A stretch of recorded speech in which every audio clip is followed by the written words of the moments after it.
1 Samuel chapter 26. The Ziphites came to Saul to Gibeah, saying, "Doesn't David hide himself in the hill of Hachilah, which is before the desert?" Then Saul arose and went down to the wilderness of Ziph, having 3,000 chosen men of Israel with him, to seek David in the wilderness of Ziph. Saul encamped in the hill of Hachilah, which is before the desert, by the way. But David stayed in the wilderness, and he saw that Saul came after him into the wilderness. David therefore sent out spies, and understood that Saul had certainly come. Then David arose, and came to the place where Saul had encamped. And David saw the place where Saul lay, with Abner the son of Ner, the captain of his army. Saul lay within the place of the wagons, and the people were encamped around him. Then David answered and said to Ahimelech the Hittite, and to Abishai the son of Zeruiah, brother of Joab, saying, "Who will go down with me to Saul to the camp?" Abishai said, "I will go down with you." So David and Abishai came to the people by night. And, behold, Saul lay sleeping within the place of the wagons, with his spear stuck in the ground at his head, and Abner and the people lay around him. Then Abishai said to David, "God has delivered up your enemy into your hand today.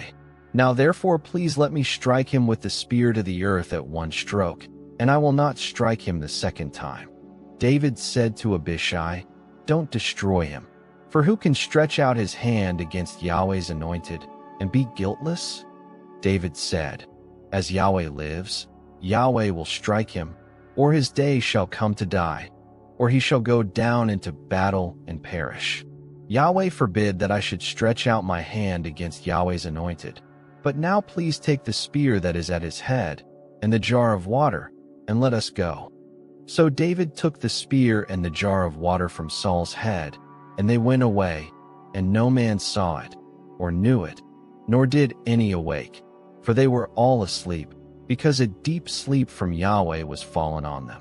Then David went over to the other side, and stood on the top of the mountain afar off, a great space being between them.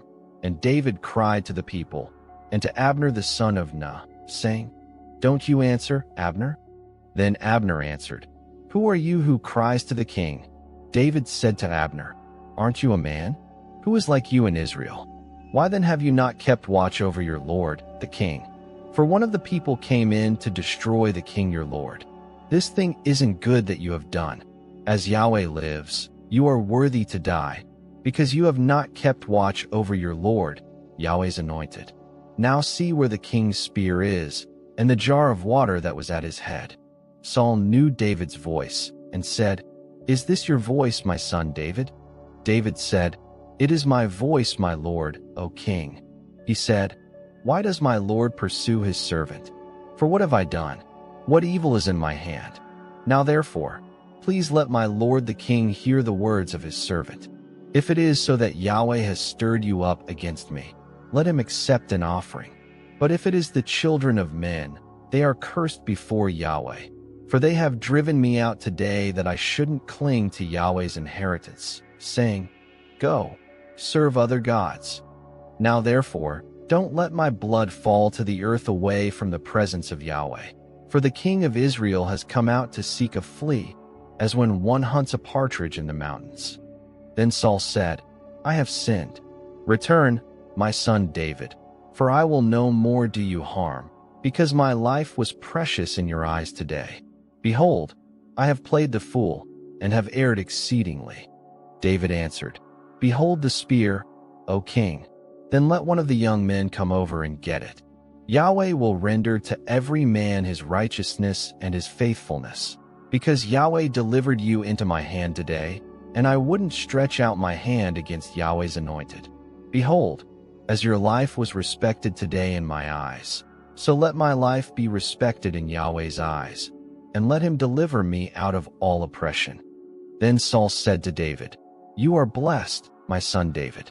You will both do mightily, and will surely prevail." So David went his way, and Saul returned to his place.